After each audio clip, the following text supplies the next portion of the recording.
बेटा आप लोग अपने अपने फ्रेंड्स को बोलो ज्वाइन करने के लिए, क्योंकि आज किसी को पता नहीं है तो इसलिए प्रॉब्लम हो रही है। कल से तो वही रेगुलर क्लास होगी, क्लास आज भी होगी, लेकिन आप लोग बोल दोगे तो 3-4 स्टूडेंट्स ऐड हो जाएंगे, then I will take class.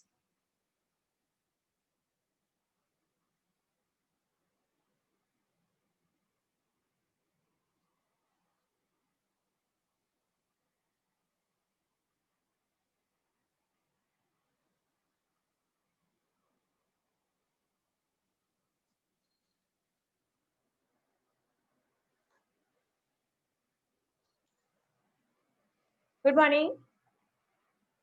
आप लोग प्लीज अपने फ्रेंड्स को कॉल करके या मैसेज करके कुछ भी बोल दीजिए। कॉल कर लोगे तो ज्यादा बेटर रहेगा, क्योंकि जरूरी नहीं है वो लोग ऑल टाइम ऑनलाइन हो। तो अगर कोई किसी के पास किसी लड़की का नंबर है, सोनम का या इशिका का, तो प्लीज उन्हें भी कॉल करके बोल दीजिए, क्योंकि वो रेगुलर स्टूडेंट्स हैं, वो क्लास ज्वाइन करते हैं। ठीक है, कर रहे हैं कॉल। ओके ओके कीजिए। नमन को कर देना, नमन ज्वाइन करता है क्लास।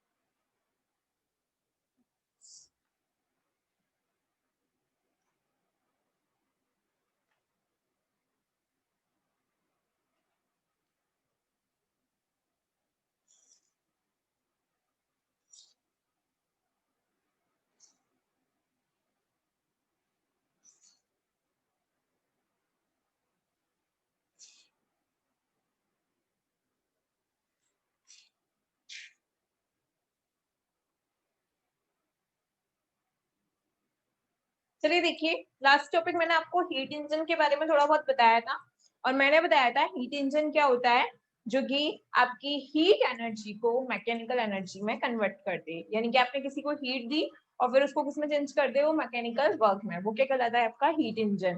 फिर मैंने आपको बताया था हीट इंजन में 3 टाइप्स होती हैं। फर्स्ट है आपका हीट सोर्स, ओके। सेकेंड है आपका वर्किंग सब्सटेंस, एंड थर्ड है आपका हीट सिंक। ठीक है, ये तीनों चीजें मैंने आपको बताई थी। हीट सोर्स, आप लोगों ने किसी को कॉल किया भी है या नहीं प्लीज टेल मी, क्योंकि अभी तक कोई ज्वाइन नहीं हुआ है आप दोनों के अलावा। ठीक है, देखिए मैंने आपको बताया 3 चीज होती है, हीट सोर्स, वर्किंग सब्सटेंस और हीट सिंक। फिर मैंने आपको बताया था हीट सोर्स इस टाइप का होता है, वर्किंग सब्सटेंस इस टाइप का होता है, और हीट सिंक आपका ये होता है। ठीक है, हीट सोर्स का टेम्परेचर T1 केल्विन है, हीट सिंक का टेम्परेचर T2 केल्विन है। ठीक है, और ये दोनों ही हीट रिजर्वायर है। क्या है? Heat reservoir. ठीक है, इन्हें हम हीट रिजर्वायर बोलते हैं। मतलब इसमें हीट जो है वो इनफाइनाइट फॉर्म में है, वो कभी भी खत्म नहीं होती। सिमिलरली ये भी क्या है आपका हीट रिजर्वायर है। बस इन दोनों में डिफरेंस कितना है कि इसका टेम्परेचर ज्यादा होता है, इसका टेम्परेचर कम होता है।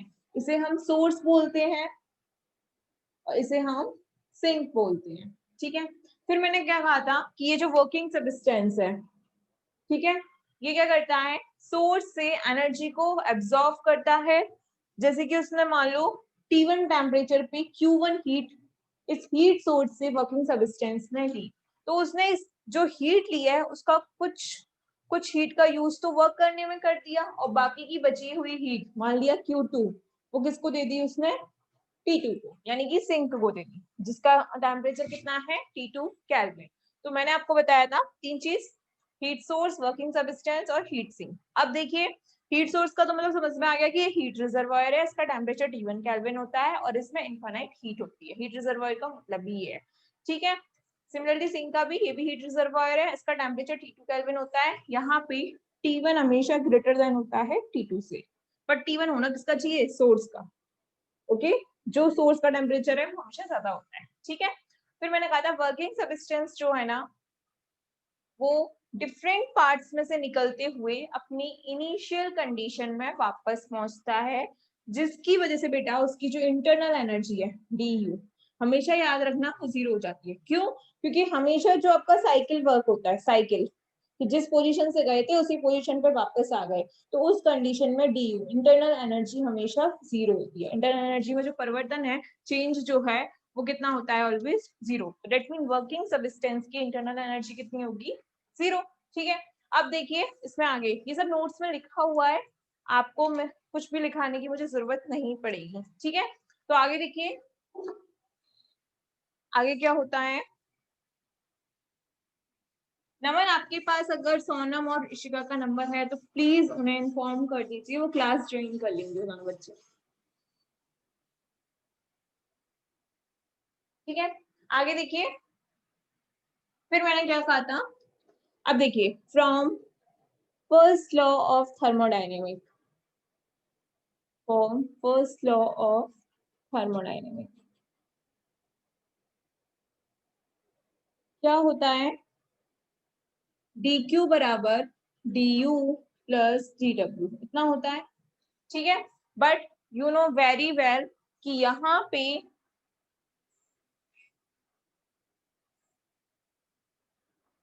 du कितनी है, जीरो।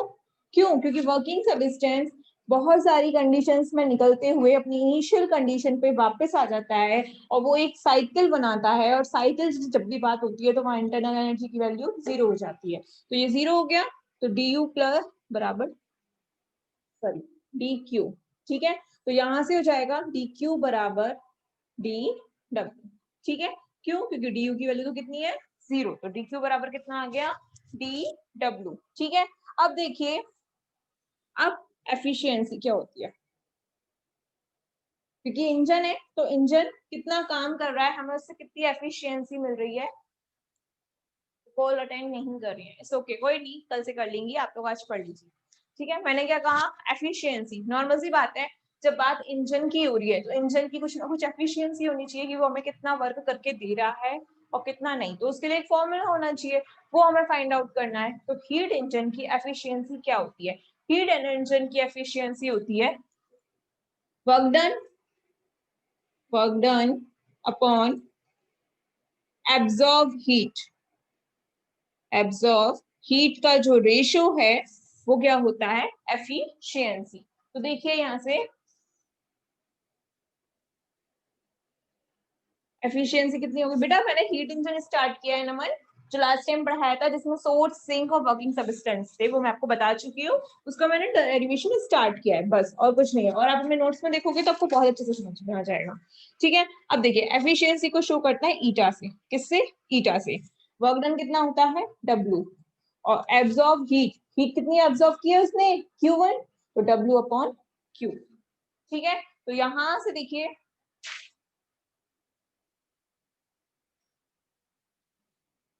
अब देखिए डी क्यू बराबर कितना आ गया, डी डब्ल्यू, ठीक है। आपको पता है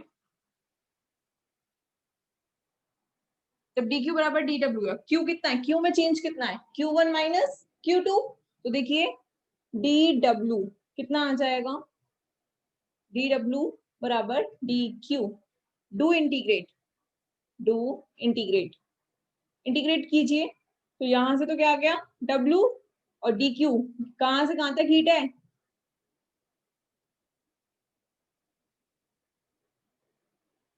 मिनिमम हीट कितनी है Q2 और हायर हीट कितनी है Q1, तो मिनिमम माइनस हायर ही होता है। तो देखिए यहाँ से जब इसका इंटीग्रेशन करेंगे तो Q1 माइनस Q2 आ जाएगा, आएगा कि नहीं आएगा, ठीक है। तो यहाँ से वर्क डन किसके इक्वल हो गया, Q1 माइनस Q2, क्यों? क्योंकि आप खुद देख लीजिए, मैं आपसे यही तो कह रही थी बार बार कि Q1 हीट ली, Q1 हीट का कुछ पार्ट W में चेंज हो गया, बाकी बचा Q2 T2 वो दे दिया। तो डेट मीन अगर आप इससे भी निकालो जनरली तो भी क्या आएगा, Q1 बराबर कितना होता है, W प्लस Q2, यही तो होगा। तो यहाँ से देखिए Q1 माइनस Q2 बराबर W, यही तो आया है हमारा फॉर्मूले से भी। तो अब देखिए वर्क डन इसकी जगह लिखिए ईटा बराबर वर्क डन की जगह क्या लिख सकते हो Q1 माइनस Q2 अपॉन ये कितना है Q1।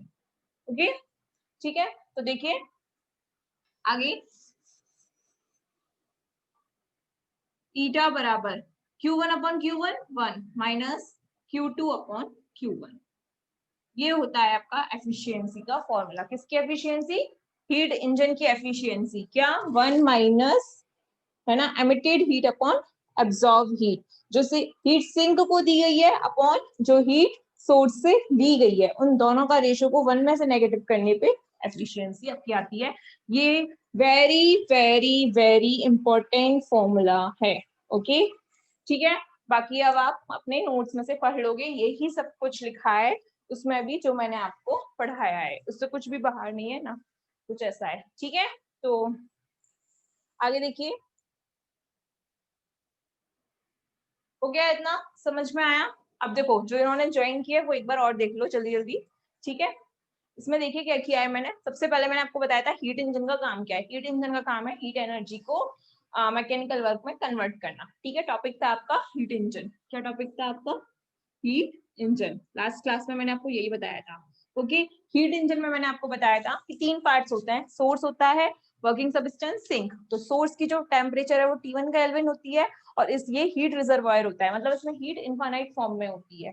ठीक है उसके बाद में सिंक होता है सिंक का टेम्परेचर T2 केल्विन होता है और हमेशा याद रखना सोर्स का टेम्परेचर सिंक के टेम्परेचर से ज्यादा होता है। ठीक है सिंक का टेम्परेचर T2 केल्विन है और ये है वर्किंग सब्सटेंस। इसका क्या काम क्या होता है ये अपनी बहुत सारी प्रोसेसिंग से निकलते हुए इनिशियल कंडीशन में वापस आ जाता है और इनिशियल कंडीशन में वापस आने की वजह से इसकी जो इंटरनल एनर्जी में चेंज है वो du बराबर 0 होता है। ठीक है फिर मैंने बताया था कि ये जो वर्किंग सब्सटेंस है ये सोर्स से Q1 हीट लेता है T1 टेम्परेचर पे। Q1 हीट का कुछ पार्ट तो काम करने में यानी कि वर्क डन करने में खत्म कर देता है बाकी का बचा हुआ पार्ट Q2 सिंक को दे देता है। फिर मैंने कहा कि फर्स्ट लॉ ऑफ थर्मोडायनेमिक्स क्या था आपका dq बराबर du प्लस dw। ठीक है फिर मैंने कहा du की वैल्यू कितनी है 0 तो dq बराबर कितना आ गया dw। ठीक है उसके बाद मैंने कहा था कि आपको एफिशिएंसी निकालनी है। एफिशिएंसी मतलब होता है कि अगर हमने किसी चीज को कितनी हीट दी है उसने कितना हमें काम करके दिया है तो work done upon heat absorb ये फॉर्मूला होता है। ठीक है अब देखिए आपका यहाँ से dq बराबर dw आ गया ये रहा दोनों का इंटीग्रेट किया। ठीक है तो dw का करोगे तो w और इसका करोगे तो Q1 माइनस Q2। तो अब ईटा w की जगह क्या लिख दिया मैंने Q1 minus Q2 upon Q1 का Q1 तो यहाँ से सॉल्व किया ये आ गया ये इसकी होती है एफिशिएंसी। ठीक है अब मैं एक दो क्वेश्चंस दे रही हूँ इसी पे आप वो करके बताइए मेरे को। ओके लिखिए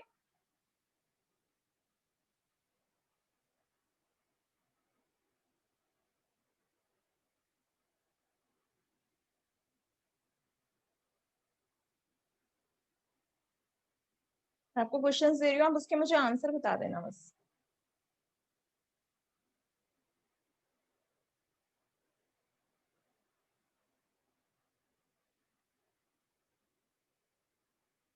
लिखिए इसमें क्वेश्चन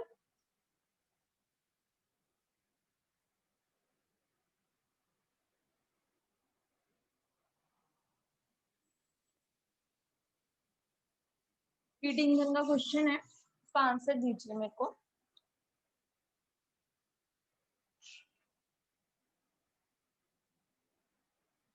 T1 इक्वल्स टू है 327 डिग्री सेल्सियस यानी कि टेम्परेचर ऑफ सोर्स। ठीक है और टेम्परेचर सॉरी एक मिनट बेटा रुक जाओ Q1 इक्वल्स टू है 300 एंड Q2 इक्वल्स टू है 200 जूल। देन फाइंड द ईटा निकालिए आंसर निकालिए ईटा की वैल्यू निकालिए और मुझे बताइए जल्दी से क्या आंसर आया है इसका। Q1 300 जूल है यानी कि source of heat of source है ना वो है 300 and heat of sink 200। Then find the value of ईटा।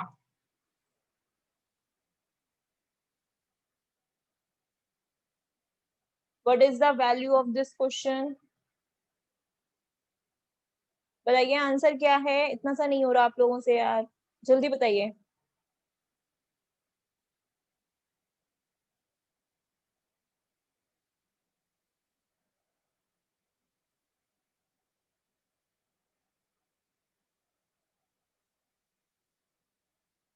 किसी का आंसर ही नहीं आया है, कमाल हो गई। ईटा का फॉर्मूला क्या था? 1 माइनस Q2 अपॉन Q1, यही तो था। तो देखिए 1 माइनस Q2 कितना है 200 और Q1 कितना है 300। Cancel, 1 minus 2 upon 3, 1 upon 3, 1 upon 3 into 100। ईटा को परसेंट में निकाल लिया करो तो ये हो जाएगा ईटा। 100 का मल्टीप्लाई क्यों किया? परसेंटेज में कन्वर्ट करने के लिए। ये आंसर है इसका। बता नहीं सकते थे आप लोग 1 अपॉन 3। चलिए आगे देखिए। ये तो हो गया आपका heat source, sorry heat engine. आगे आता है कार्नो इंजन।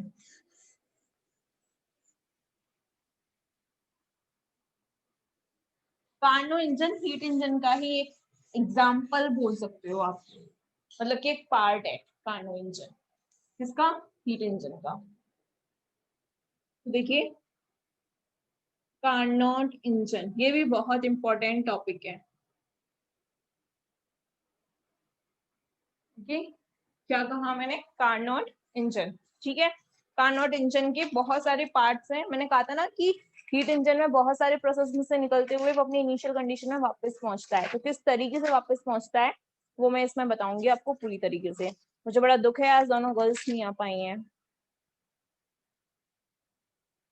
प्लीज एक बार और ट्राई करके देखो अगर वो दोनों आ जाए तो, क्योंकि बहुत इंपॉर्टेंट टॉपिक है और बहुत लंबा भी है थोड़ा सा, इसलिए बोल रही हूँ मैं।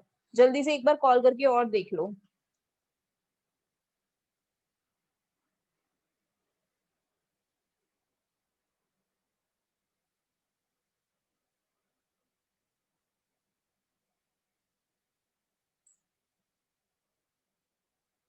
इशिका कनेक्ट हो गई है। इशिका प्लीज कॉल सोनम, सोनम को कॉल करो इशिका।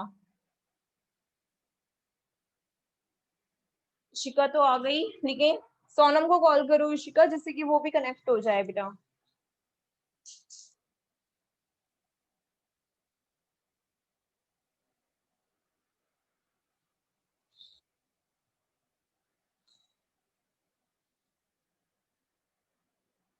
मैं सिर्फ 2 मिनट का टाइम दे सकती हूँ, मेरे पास ज्यादा टाइम नहीं है बेटा, मुझे टॉपिक भी कराना है कंप्लीट।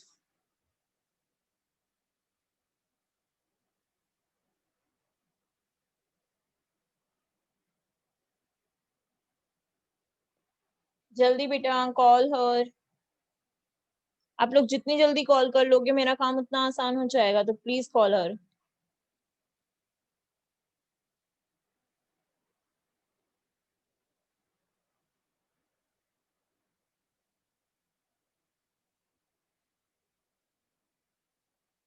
नहीं आ रही सोनम, आप लोग रिस्पॉन्स करा करो मुझे। 2 दिन क्लास क्यों नहीं चली मैम? बेटा वो कॉलेज वालों की प्रॉब्लम है, आई डोंट नो। ओके, काट दिया कर रही है ज्वाइन। ओके ओके ओके, चलो उसको ज्वाइन करने दो, तब तक मैं डायग्राम बना लेती हूँ। ठीक है, देखिए इशिका, आपका कुछ नहीं निकला है, क्योंकि जो मैं कार्नोट इंजन में कराऊंगी वही आपका सेम, मैंने क्या कहा, जो मैं आपको कार्नोट इंजन में कराऊंगी उससे पहले जो मैंने टॉपिक पढ़ाया है हीट इंजन, वो भी सेम है। ओके, तो कार्नोट इंजन अगर आपको समझ में आ गया तो हीट इंजन अपने आप समझ में आ जाएगा। ठीक है, तो घबराने की जरूरत नहीं है, कुछ नहीं निकला आपका। ओके सोनम, आपके साथ भी सेम कंडीशन है। चलिए देखिए कार्नोट इंजन में क्या होता है, इसको अच्छे से एक्सप्लेन करते हैं। ठीक है, इसमें बेटा कार्नोट इंजन में भी क्या होता है, जैसे जैसे हम हीट दे रहे हैं तो वो हीट को कंटिन्यू वर्क में कन्वर्ट करता है, मतलब कि मैकेनिकल वर्क में कन्वर्ट करता है। और कन्वर्ट करते करते करते करते जिस कंडीशन से वो स्टार्ट हुआ था उसी कंडीशन में वो वापस आ जाता है। जैसे कि हीट इंजन में हो रहा था, हीट इंजन में भी क्या है कि कोई प्रोसेस डिफरेंट प्रोसेस से निकलते हुए अपनी इनिशियल कंडीशन में वापस आ रहा था। सिमिलरली आपका कार्नोट इंजन में होता है, कार्नोट इंजन में भी आपका इंजन कंटिन्यू जैसे जैसे हम उसको हीट दे रहे हैं वो वर्क में कन्वर्ट करता रहता है हीट को, और वर्क में कन्वर्ट करते करते वो अपनी इनिशियल कंडीशन में वापस आ जाता है जिस कंडीशन से वो चला था। अब वो कैसे होता है वो प्रोसेस मैं पूरा आपको इसके थ्रू एक्सप्लेन करूंगी। ठीक है, अब देखिए मैंने बताया हीट इंजन में 3 पार्ट होते थे, हीट सोर्स, हीट सिंक्स और वर्किंग सबस्टेंस। ऐसे ही कार्नोट इंजन में भी आपके 3 पार्ट्स तो होते ही हैं, क्या क्या? Heat source, heat source, second है आपका हीट सिंक, ठीक है, थर्ड है आपका वर्किंग सबस्टेंस, वर्किंग सब्सटेंस का मतलब क्या है कि जो सब्सटेंस वर्क कर रहा है ना। और फोर्थ है आपका बेटा इसमें स्टैंड और होता है, क्या होता है, स्टैंड। ठीक है, तो जैसे कि उसमें था कि ये T1 केल्विन है ना, फिर ये क्या था, वर्किंग सब्सटेंस था, और फिर ये क्या था, T2 केल्विन। ये सिंक, ये सोर्स, दोनों ही हीट रिजर्वॉयर है, इनमें इनफाइनाइट फॉर्म में हीट होती है।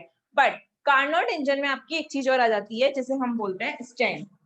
क्या बोलते हैं, स्टैंड। ठीक है, ये आपका स्टैंड होता है, और इसमें क्या होता है वो मैं आपको बताती हूँ। देखिए,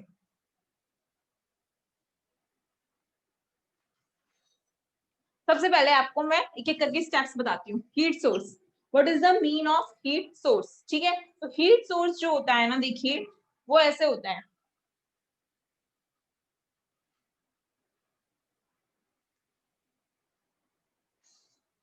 देखिए, सबसे पहले आपका होता है हीट सोर्स। ओके, तो हीट सोर्स इस टाइप का होता है।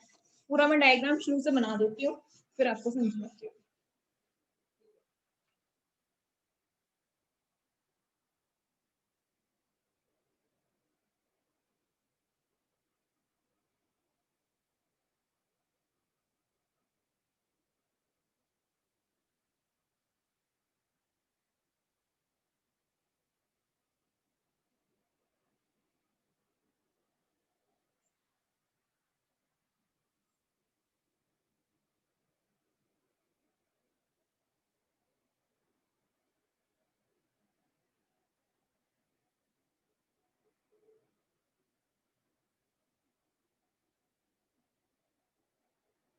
ये होता है आपका हीट सिंक।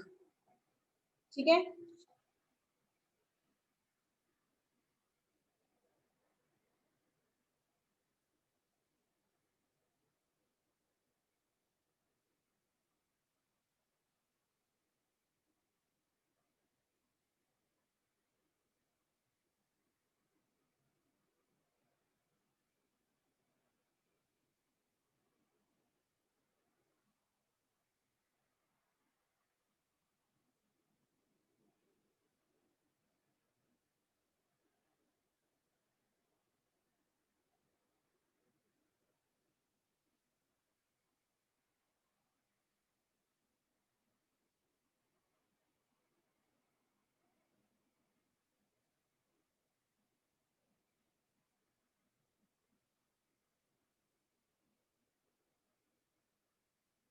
देखिए आपकी जहां भी वॉल ऐसी आई है, ये नहीं, ये इसको तो पिस्टन है, ये तो पिस्टन है।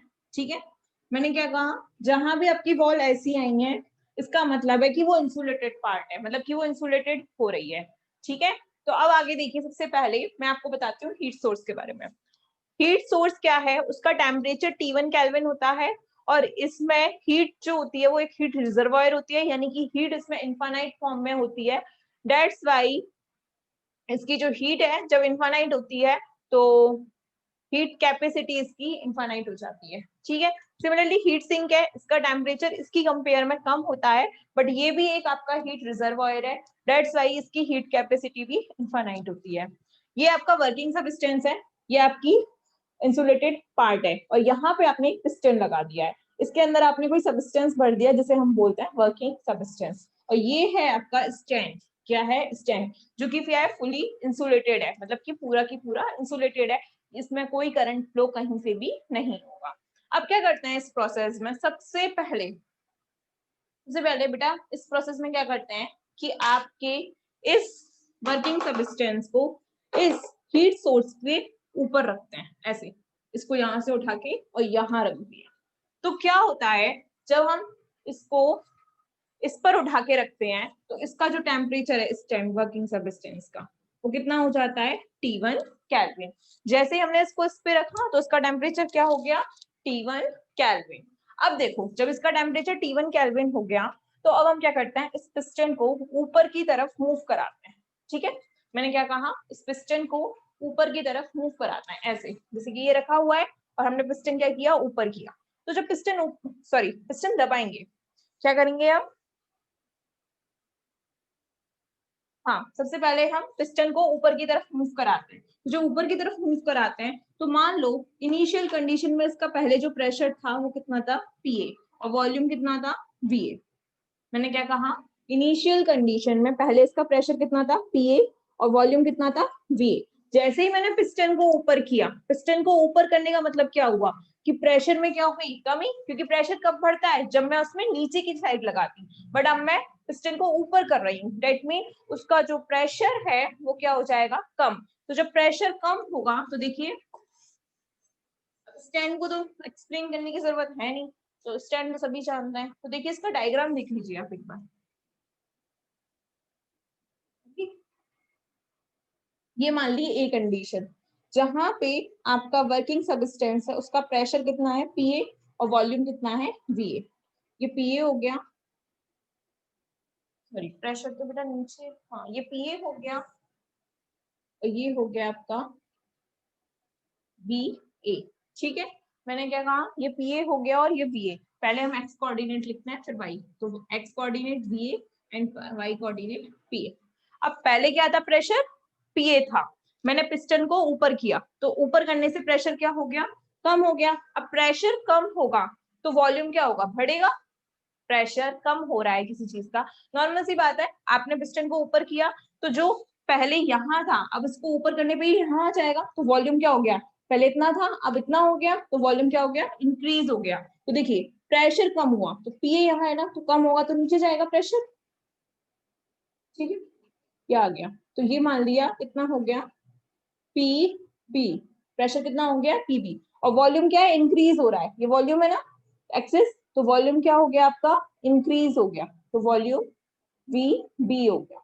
तो ये हो गया P B, sorry V B P B.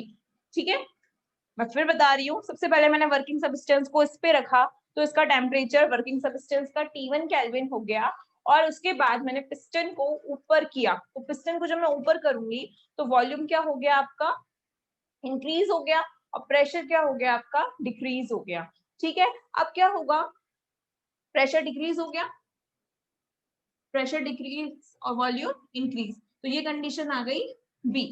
Okay, ये कौन सी कंडीशन आ गई, बी। लेकिन देखो बेटा, अब आपकी मैक्सवेल वोल्टेजमान जो स्टैटिक्स है वो क्या कहती है कि जब भी वॉल्यूम कम होता है, जब भी वॉल्यूम कम होता है, सॉरी जब भी वॉल्यूम बढ़ता है तो उस कंडीशन में टेम्परेचर कम हो जाता है। मैक्सवेल वोल्टेजमान स्टैटिक्स के अकॉर्डिंग आप ये होता है कि जैसे ही आपकी वॉल्यूम इंक्रीज हो रहा है, वॉल्यूम क्या हो रहा है, इंक्रीज हो रहा है, वॉल्यूम इंक्रीज होने पर टेम्परेचर क्या हो जाएगा, कम। तो यानी कि पहले वर्किंग सबस्टेंस को जब हमने इस पे रखा था तो कितना टेम्परेचर हो गया था, T1 केल्विन, लेकिन वॉल्यूम बढ़ने से उसका टेम्परेचर क्या होगा, कम होगा।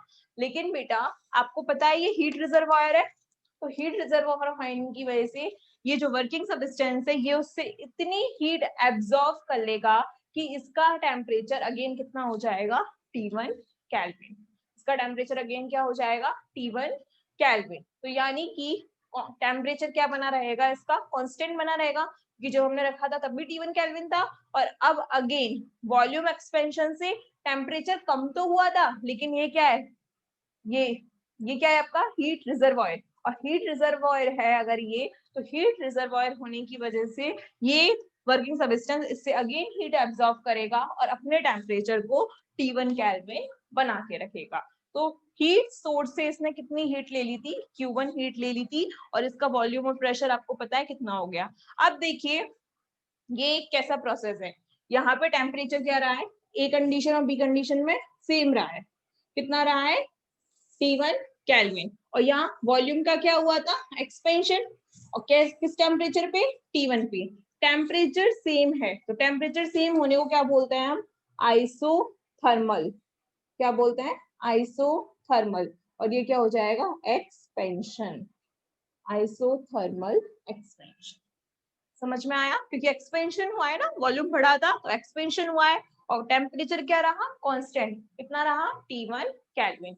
चलिए आप लोग है ना क्लास रिज्वाइन कीजिए, यहाँ से दोबारा क्लास रिज्वाइन कीजिए।